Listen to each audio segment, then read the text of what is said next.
Assalamualaikum semuanya. Semoga Allah senantiasa memberikan keberkahan kepada kita semuanya. Amin ya Rabbal Alamin. Sebelum melanjut menonton video ini, alangkah baiknya teman-teman like dan subscribe video ini.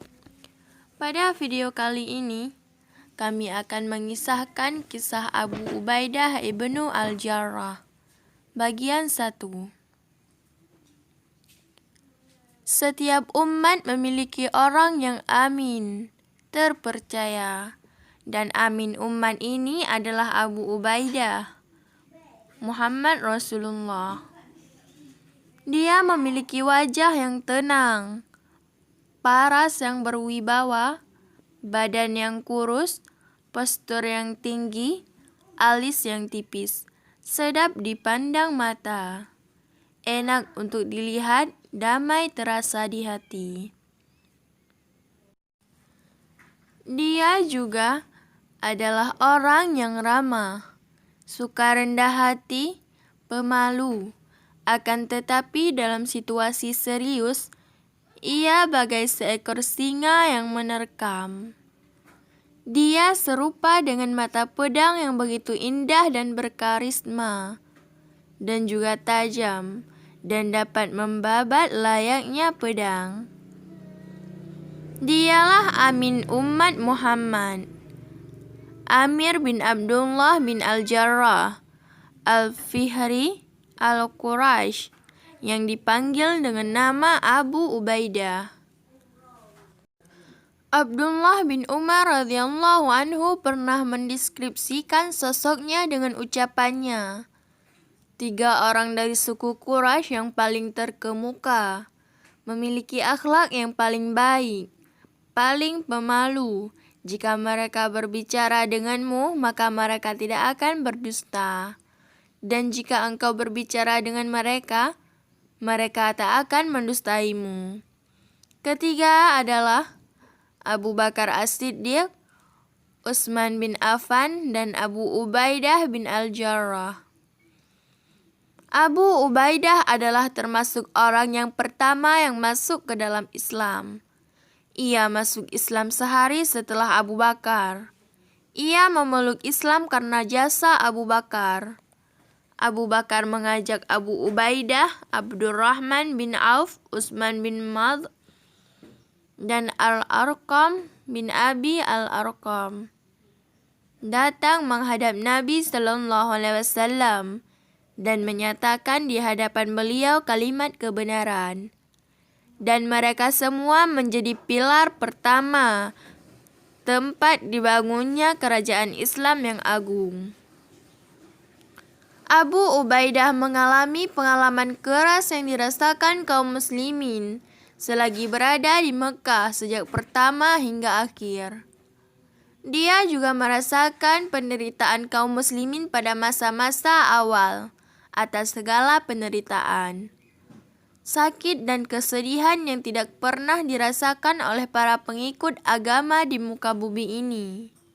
Namun ia tetap teguh menghadapi ujian ini dan senantiasa menaati dan membenarkan Allah dan Rasul-Nya dan segala kondisi. Akan tetapi ujian yang diderita oleh Abu Ubaidah pada perang Badar adalah sebuah penderitaan yang tidak dapat digambarkan oleh siapapun. Ketika perang Badar, Abu Ubaidah menyerang di antara barisan dengan begitu berani dan tak memiliki kegentaran sedikit pun. Kaum musyrikin jadi takut dibuatnya oleh berputar-putar di medan laga seolah tidak takut mati. Para penunggang kuda suku Quraisy menjadi gentar, dan mereka berusaha menjauhi diri dari Abu Ubaidah setiap kali ia bertemu dengannya. Akan tetapi ada seseorang di antara mereka yang senantiasa mengajak duel Abu Ubaidah kemana saja ia pergi. Dan Abu Ubaidah sendiri lalu menjauhkan diri darinya. Orang tersebut terus mendesak dan menyerang sementara Abu Ubaidah selalu menjauh darinya. Orang tersebut akhirnya menutup semua jalan bagi Abu Ubaidah dan berdiri membatasi ruang gerak Abu Ubaidah sehingga tidak dapat membunuh musuh Allah lainnya. Saat Abu Ubaidah sudah merasa geram, maka Abu Ubaidah melayangkan pedangnya ke arah kepala orang tadi sehingga terbelah menjadi dua. Dan akhirnya orang itu tewas di hadapan Abu Ubaidah. Tidak usah Anda, wahai pembaca yang budiman, menebak siapakah orang yang tewas ini. Bukankah sudah aku katakan bahwa pengalaman keras yang dirasakannya sudah tak terbayangkan lagi? Engkau akan pusing dibuatnya jika engkau mengetahui bahwa orang yang tewas adalah Abdullah bin Al-Jarrah, ayah Abu Ubaidah. Abu Ubaidah tidak membunuh ayahnya, akan tetapi ia membunuh kemusyrikan yang berada dalam diri ayahnya. Maka Allah Subhanahu wa taala menurunkan sebuah ayat tentang Abu Ubaidah dan ayahnya yang berbunyi, kamu tidak akan mendapati sesuatu kaum yang beriman kepada Allah dan hari akhirat, saling berkasih sayang dengan orang-orang yang menentang Allah dan Rasul-Nya, sekalipun orang itu bapak-bapak atau anak-anak atau saudara-saudara ataupun keluarga mereka. Mereka itulah orang-orang yang Allah telah menanamkan keimanan dalam hati mereka dengan pertolongan yang datang daripadanya, dan dimasukkannya mereka ke dalam syurga yang mengalir di bawahnya sungai-sungai, mereka kekal di dalamnya. Allah ridha terhadap mereka dan mereka pun merasa puas terhadap limpahan rahmat-Nya. Mereka itulah golongan Allah. Ketahuilah bahwa sesungguhnya golongan Allah itulah golongan yang beruntung. Al-Mujadilah ayat 58. Bagi Abu Ubaidah ini bukanlah sebuah hal yang menakjubkan. Kekuatan imannya kepada Allah dan pembelaannya kepada agama dan amanah kepada umat Muhammad telah mencapai sebuah posisi yang dicita-citakan oleh sebuah jiwa yang besar di sisi Allah. Muhammad bin Ja'far berkisah, sebuah rombongan Nasrani datang kepada Nabi Sallallahu Alaihi Wasallam dan mereka berkata, "Wahai Abu Qasim, utuslah kepada kami salah seorang sahabatmu yang kau sukai untuk memutuskan sebuah perkara tentang harta kami yang membuat kami menjadi berselisih. Karena kalian, wahai kaum muslimin, adalah orang-orang yang kami sukai." Rasulullah Sallallahu Alaihi Wasallam langsung menjawab, "Datanglah kepadaku malam hari, nanti aku akan mengirim seseorang yang kuat dan terpercaya kepada kalian." Umar bin Khattab berkata, "Maka aku pergi berangkat salat duhur lebih awal, dan aku tidak pernah berharap mendapat jabatan pada hari itu, kecuali pada hari itu aku akan menjadi orang yang ditunjuk untuk menyelesaikan perkara ini."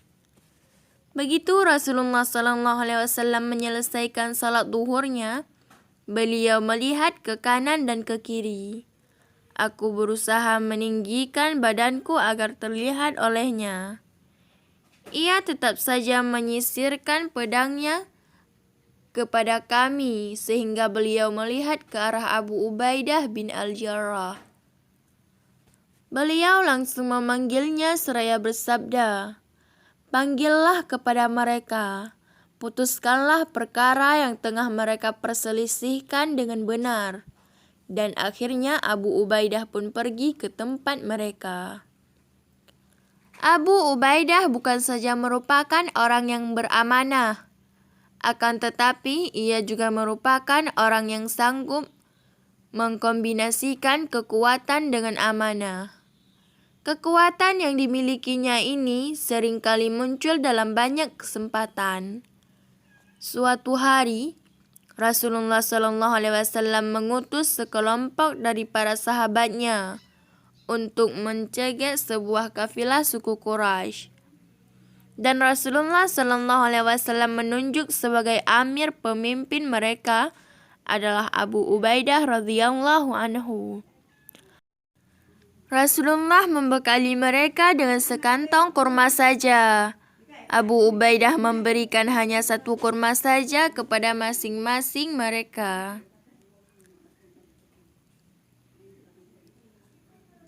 Maka setiap orang mengisap kurma tersebut sebagaimana seorang bayi mengisap payudara ibunya. Kemudian mereka meminum air.